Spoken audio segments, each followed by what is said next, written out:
I'm James Avery. I'm an executive chef and TV personality from the Jersey Shore.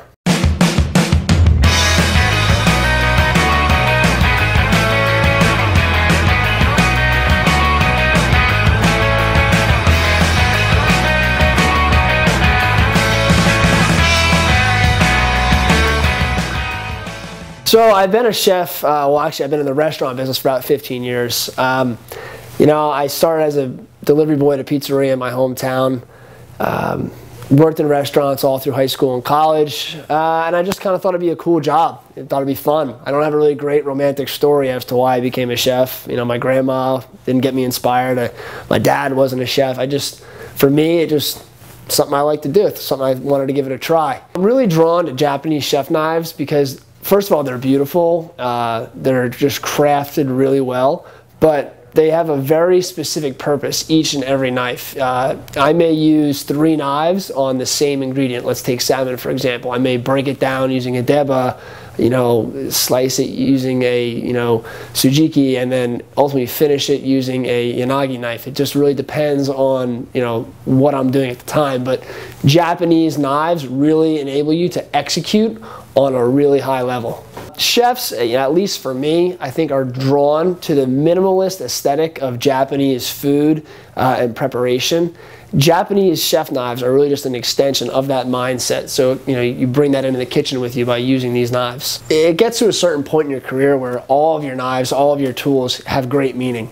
They're literally a physical representation of what you've become, you know, the things you've learned, where you started. Like take my German chef knife, for example. It was this big clunky tool that I bought when I first started cooking, and you know, the more refined I've become, the more refined my knives have gotten.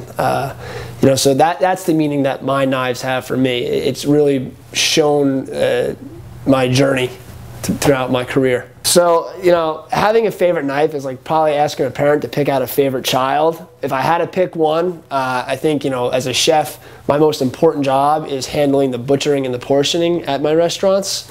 So, you know, I would have to say my Western handled, you know, tsujiki, this knife is like indispensable. I use it all the time, always breaking down fish, sides of meat, carving roasts. It really is a great finesse tool, and it's the one I use the most. It's my go-to knife.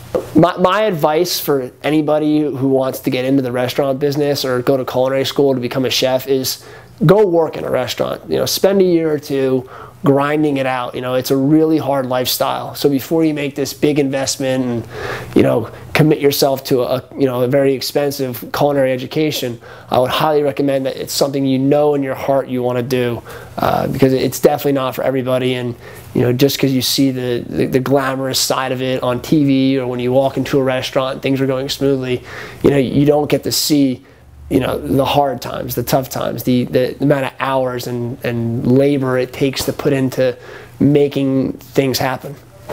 10 years from now, I'd love to see myself. I don't know where I'll be. You know, I am from the Jersey Shore, and you know, around here there's a lot of seasonal family-style restaurants, pizzerias, you know, lovely seafood shacks, but there's really nothing going on, and you know, progressively, which is kind of weird because you know, we're an hour outside of New York City, an hour from Philadelphia.